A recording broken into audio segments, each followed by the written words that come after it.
बिस्मिल्लाहिर्रहमानिर्रहीम। अस्सलामुअलैकुम। Cooking with Mohini के साथ मैं हूं मोहिनी अरशद। आज हम बनाएंगे बहुत ही यूनिक और मुनफरद तरीके से आलू बैंगन की सब्ज़ी। एक बर्तन लें, उसको चूल्हे पर रखें, उसमें 1 कप कुकिंग ऑयल शामिल करें। सब्ज़ी बनाने के लिए कुकिंग ऑयल हमेशा थोड़ा ज़्यादा डालना चाहिए क्योंकि इससे इसकी बुनाई अच्छी होती है और सब्ज़ी का जायका और टेस्ट बढ़ जाता है। प्याज को लाइट गोल्डन करना है हमने, लेकिन आप सबसे रिक्वेस्ट है कि पहले मेरे चैनल को लाइक करें, शेयर करें, सब्सक्राइब करें और बेल आइकन को टच करें ताकि मेरी तमाम वीडियो आप तक पहुंच सकें। जब प्याज लाइट गोल्डन हो जाए तो टमाटर लें, उनको बड़ी बड़ी काटें और वो इसमें शामिल कर लें और टमाटर की 2 से 3 मिनट के लिए भुनाई करें। ये बहुत ही यूनिक और मुफ्त रेसिपी है और बहुत ज़बरदस्त तरीके से बैंगन आलू बनते हैं और हर कोई शौक़ से खाता है। जब टमाटर 2 से 3 मिनट के लिए भून जाएं तो उसमें अदरक लहसुन का पेस्ट शामिल करें और उसको 2 से 3 मिनट के लिए भूनें। अदरक लहसुन के पेस्ट को भूनने के बाद आपने इसमें शामिल करने हैं मसाले। मसालों में जाएंगे इसमें नमक, पिसी हुई लाल मिर्च और हल्दी और साथ ही ज़ीरा, लौंग और दालचीनी के कुछ टुकड़े शामिल कर लें। फिर आप इसमें पिसा हुआ खुश्क धनिया शामिल करें। जब खुश्क धनिया डाल लें तो मसाले की जितना बुनाई करें।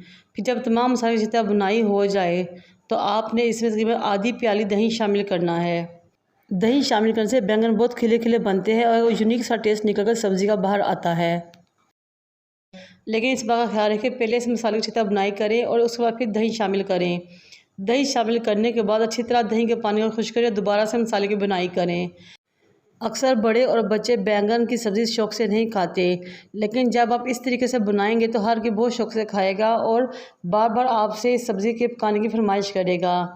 जब मसाले की छिता बुनाई हो जाए तो आपने इसमें छीले हुए और कटे हुए बैंगन शामिल करने हैं और साथ ही आपने इसमें थोड़ा सा पानी शामिल कर देना है।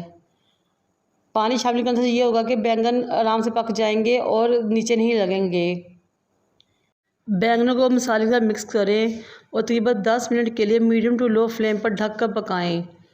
आपने बैंगन को फुल कुक नहीं करना, बल्कि सिर्फ 70% तक हमने बैंगन को गला कर पकाना है।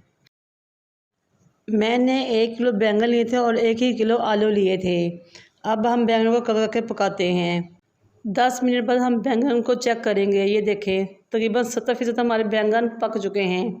अब हम चम्मच की मदद से हिलाएंगे और बैंगनों की भुनाई करेंगे और बहुत ज़बरदस्त खुशबू आ रही है और कितने खूबसूरत और माशाल्लाह से हमारे बैंगन लग रहे हैं। मुसलसल चम्मच चलाते हुए बैंगन की भुनाई करें और जब बैंगन की जितना बुनाई हो जाए और वो घी छोड़ दे तो इसमें दरमियाने साइज़ से कटे हुए आलू शामिल कर दें और इसको अच्छी तरह मिक्स कर लें। आलू और बैंगन को मिक्स करने के बाद आपने इसमें थोड़ी सी कसूरी मेथी शामिल करनी है। कसूरी मेथी शामिल करने से बैंगन की टेस्ट और खुशबू और जायका बहुत ज़बरदस्त हो जाता है। फिर आपने इसको कवर करके मीडियम फ्लेम पे पकाना है जब तक कि आलू ना गल जाएं। तकरीबन 10 मिनट गुजर चुके हैं। ये देखें माशाल्लाह से कितने ज़बरदस्त हमारे आलू बैंगन की सब्ज़ी रेडी हो रही है। आलू तकरीबन गल चुके हैं। अब हम आलू और बैंगन की अच्छी तरह भुनाई करेंगे। ये देखें माशाल्लाह माशाल्लाह कितने ज़बरदस्त खुशबू आ रही है। बहुत ही मज़ेदार से बैंगन रेडी हो रहे हैं। जब हमारे आलू और बैंगन की अच्छी तरह भुनाई हो जाए तो फिर हम इसमें पिसी हुई काली मिर्च का आधा चम्मच शामिल करेंगे और साथ ही धुला हुआ और कटा हुआ हरा धनिया और हरी मिर्चें शामिल करेंगे और दोबारा से चम्मच के साथ इन सब चीज़ों को मिक्स कर लेंगे। फिर हम अपने सालों को डिश आउट करेंगे।